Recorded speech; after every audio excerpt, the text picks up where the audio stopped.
Welcome to episode 2 of Man Builds a Home. Now, why are we in the bathroom? It's pretty simple. I'm gonna shave my beard.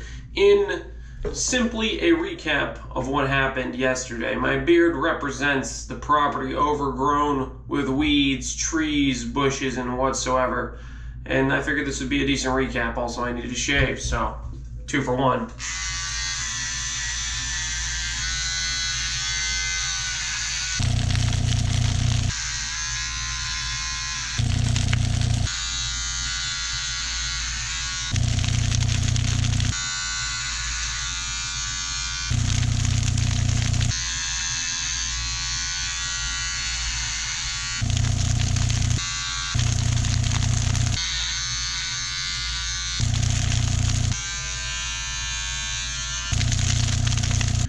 Now I'm sure I didn't do a good job. My wife will probably tell me what spots I missed while shaving.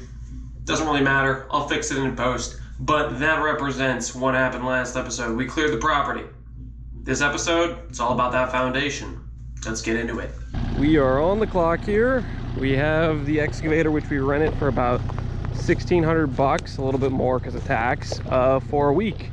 And I got about 2 days left to finish digging out our crawl space, and I've dug out basically nothing. I started digging out today, and you may be wondering, well, you had an excavator for a week, what were you doing for the other 5 days? And it's pretty simple.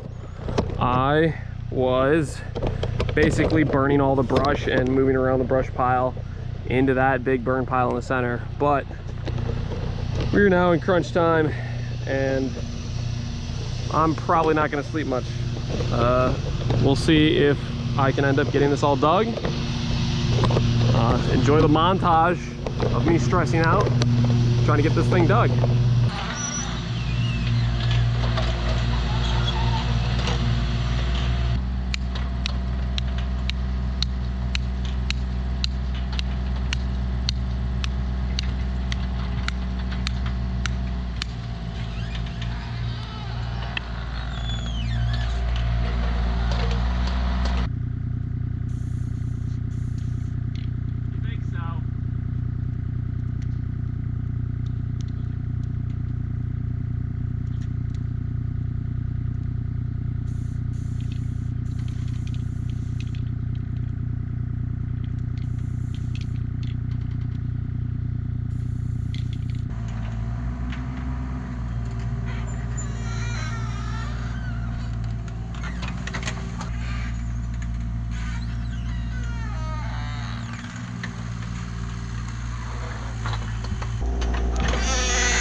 Well, it's a new day, and this is the last day I have the excavator to hopefully finish out basically digging out the foundation for the basement. Last night I had gotten basically the whole outline done, and today I decided I was going to simply dig myself a nice little ramp and then try to get the basement area smoothed out, because it's all bumpy and stuff from me not being very good with an excavator type of thing.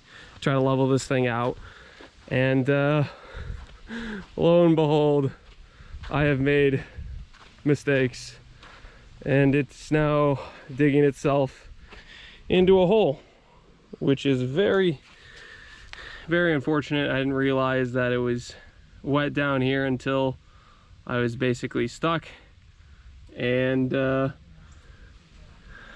I don't have a lot of room to work with here, because we have basically the wall there, the wall there. My theory is I might have to basically take the excavator to try to dig a ramp that direction and see if we can pull it out that way. I'm not too sure.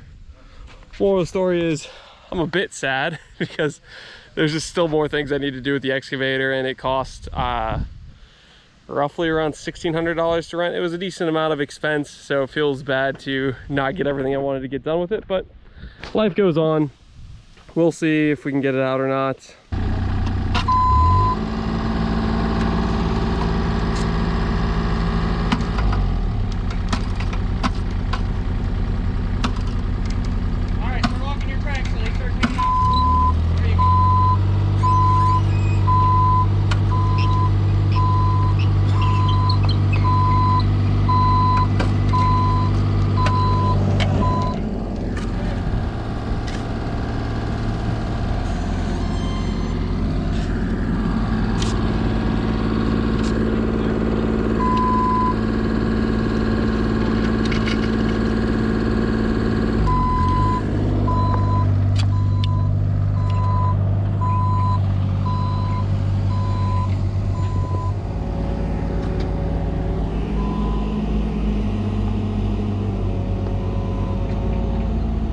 Well, the good news is we got the excavator unstuck.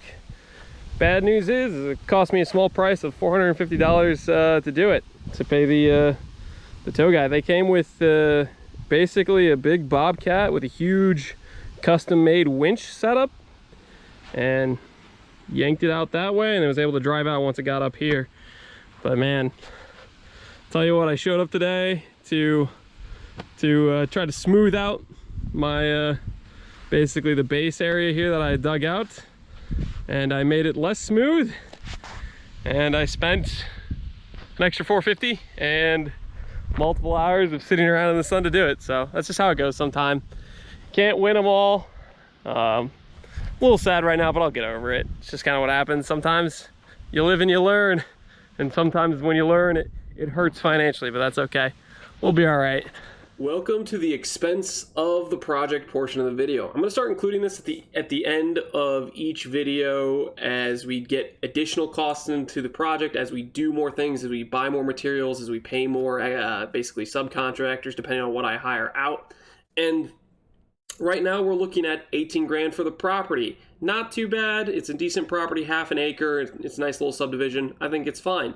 Realtor closing fees, this is basically 10% from my experience. Whenever I've bought a property or bought a house, it's usually about 10% that you end up paying in closing fees, so that got us to close to 20 grand there. The soil test, now this is something I would say I learned from, which is the soil test will tell you, hey, do you have to put a mound system in? Or hey, can you even put a septic in? Or hey, do you have a high water table? Stuff like that. And this is the point in the project where I should have said, okay, I spent $650 here. The guy said you're going to need a mound septic, which basically means you're going to pay 10 additional grand compared to a standard septic system. From what I've looked into, it's about 10 grand difference in cost right there. And I should have said to myself, okay, if the difference in 10 grand, is it worth it for me to buy this property? And in hindsight, I don't think it was, but I still chose to go through, buy the property, start clearing it. So we're committed now, and that's what it is. But just for future reference, this isn't something you definitely should consider if they're saying, hey, you're going to be needing to put in a mound system when you're talking to the soil guy. That's something you need to consider because that's a lot of additional cost. Now, other things we have are house plans. This is basically, I'm not a professional designer or something, and I'm paying for somebody else whose design plans that will work and will be up to code based on my state I live in, stuff like that. And it was $1,000. It feels weird to pay $1,000 for a piece of paper and information, but at the same time, there's a lot of thought that goes into engineering and designing a house. And me and my wife basically had the ability to look through a bunch of different house plans, look at pictures, and say, okay, does this look like a house we'd like to build? And that's what we're going with. Maybe at some point in the future, when I have a lot more money to spend and a lot more free time, I'll custom design my own house or whatever for like the dream house scenario or whatever. But I'm not that rich. I don't have that much time. And so we bought some plans, and that's what we're going to base our house on, right? Next up, the excavator rental. This was $1,600 for an entire week's worth of time. I don't know if this is bad, but in context, for say I was going to pay somebody to clear my property, which from the excavator I got the ability to finish up clearing up the brush piles as well as mostly dig my foundation. So for $1,600, that felt pretty good value considering people were going to offer to clear my land for, let's just say, 15 grand plus. It was not something I really wanted to do. So that makes $1,600 for a renting an excavator sound pretty good. In my opinion, you know, I spent some time, but I saved myself a lot of money in paying somebody else to do it. So that's what we went with there. Now, because I was stupid and I got it stuck and I made mistakes, we cost ourselves another $450 and cost ourselves another day of work, which is a bit of a, you know, it's a mistake. Mistakes happen, and $450 was the cost. On top of that, we also had some additional excavator fees, rental fees from the rental company because we broke a part that cost like $100 to fix. And then we also had a cleaning fee charge because we had really caked the excavator in mud due to getting it stuck. And that's what happened there. So we had another $250 in fees because of that. So overall, about $2 grand into the excavator. It's still, although it feels bad to pay those extra fees, it still is a much better deal than paying somebody else 15 to 20 grand to clear the property. And that's not even including paying somebody to dig the foundation. Now, I'm not completely done with the foundation, but I dug about 90-ish% of it, and a lot of it is I need to just get it leveled out, which I might end up doing by hand because I'm kind of nervous if I rent another machine that it's going to get stuck again and I'm going to be in the same towing predicament as I was before. Now, after that, we have the permits. This is basically the county says, okay, in order for you to build, we need to have your plans for the house, have your information, where you're going to put it, make sure it's up to code, yada, yada, yada. And then for this price, we will say, yes, you can do that. So we're looking at about $700 a cost for the permits. And then on top of that, the county also wants a septic system plan. I think this is maybe just specific to mound systems. I could be wrong. Maybe it also applies to regular septic systems as well, where they specifically want you to get some special person to design plans. I don't know if this is something I can get around or get out of, but it sounds like I'm just screwed for $1,300 to have somebody else say, yeah, we're putting the mound system here. I don't know the complexities behind it. I am not a septic guy. I know nothing about septic. So unfortunately, because I'm ignorant on the subject, I am paying a $1,300 fee, which I feel like if I had knowledge or know-how about it, I probably could get around an expense like that. But it's the cost of lack of knowledge, right? You pay more if you don't know the ins and outs of how things work. And that's just where I am right now, right? So all in all, we're looking at about 26 grand spent. That gets us the property. That gets us the property basically cleared. That gets us most of the foundation dug. And I'm probably going to do the rest of the stuff by hand. And a lot of stuff I am doing myself. I'm doing my time. And that is, you know, however much time you think your time is worth or whatever, you could like make up a cost on the side. But for me, I'm calling it free, basically, in terms of considering the cost of the project. And then you have all the permits ready to go and the system and the septic system plan. So that's what we're looking at for where we are currently in the project. And I'm going to update this in future videos as we add more costs, as we get more things done. Now, that being said, I am going to be delayed on the next episode specifically because the guy who's doing the septic plan for me, he is about 3 weeks out on work. So he said it's going to be a 3-week delay. And I talked to him a few days ago. So moral of the story is, it's going to be a delay before I can actually start pouring the foundation and start building the house and stuff like that. So this is unfortunate.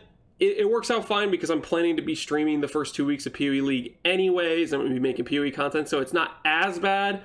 And then I still have a few things to touch up on the property, but I'm just not going to record it because it's not interesting. It's me cutting off trees basically at the ground level. It's me finishing getting the foundation a little bit more flush, stuff like that. So there's going to be a delay on the next episode, but this is where we are right now. Hopefully you guys enjoyed this video of progress we've made, and we'll keep them coming. It's just a series I'm going to keep doing because I like basically recording my progress of building this house, and it'll be something fun to look back on in the future when I am maybe selling the house, the memories I had building it. I don't know. We'll see. As always, take care, Exiles. Thanks for watching.